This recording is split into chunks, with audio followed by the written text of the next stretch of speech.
A ver, hay personas que no solo nos enseñan sobre el mundo, sino que de verdad cambian la forma en que lo vemos. Y Carl Sagan, bueno, él fue una de esas personas. No era solamente un astrónomo, era un narrador, casi un poeta del cosmos que nos tomó de la mano y nos invitó a viajar por las estrellas. Y con eso cambió para siempre nuestra relación con el universo. Y con esta frase, que es icónica, Sagan no solo estaba arrancando su legendaria serie, sino que nos lanzaba una declaración de principios. Era una invitación a soltar esa idea de que somos el centro de todo y a reconocernos, con mucha humildad, como una pequeña parte de una historia inmensa, casi sobrecogedora. Entonces, ¿cuál era su secreto? ¿Qué hacía que Sagan fuera tan especial?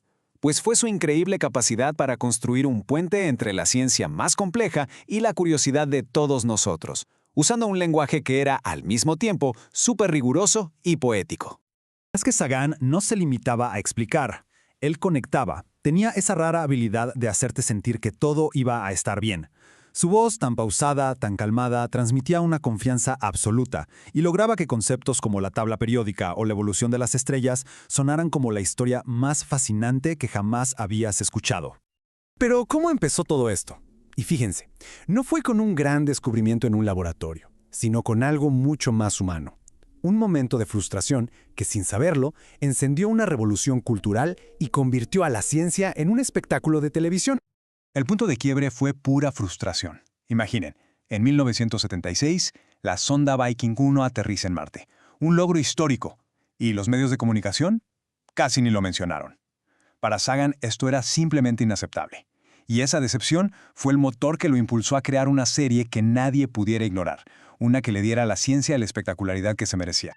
Y el resultado, bueno, fue una locura. Más de 600 millones de personas en 60 países.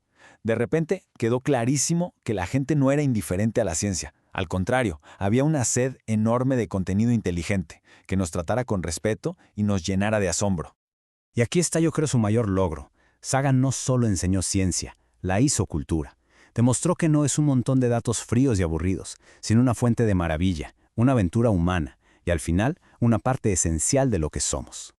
Pero el efecto de Cosmos no se quedó en la cultura popular. Fue algo profundamente personal, que encendió la chispa de la vocación en muchísimas mentes por todo el planeta. Y miren, testimonios como el del físico Brian Cox lo dejan clarísimo. Para incontables jóvenes, la serie fue esa chispa. Ver a Sagan conectar la ciencia con las preguntas más grandes sobre nuestra existencia les dio, de alguna manera, permiso para soñar y para explorar sin límites. Es que su influencia fue mucho más allá de la tele. El famoso disco de oro que mandó en las sondas Voyager es el ejemplo perfecto. Una cápsula del tiempo que mezcla ciencia con música, con arte. Sus ideas resuenan hasta el día de hoy en obras de ciencia ficción, y sus libros siguen siendo una defensa apasionada del pensamiento crítico y escéptico. Pero si tuviéramos que resumir todo el pensamiento de Sagan, todo su legado, en una sola cosa, probablemente sería en una imagen. Una fotografía que se convertiría en una de las reflexiones más profundas y necesarias sobre la condición humana. Fue una petición personal del propio Sagan. Le pidió a la NASA que la sonda Voyager 1, justo antes de abandonar nuestro sistema solar, girara su cámara por última vez y mirara hacia casa. Y lo hizo desde una distancia que es difícil de imaginar, 6.000 millones de kilómetros. Y lo que capturó fue esto, nuestro planeta. Todo lo que conocemos, todo lo que amamos, cada persona que ha existido, todo suspendido en un rayo de sol. Apenas una mota de polvo, frágil y muy solitaria en la inmensa oscuridad cósmica. Y aquí es donde la perspectiva lo cambia absolutamente todo.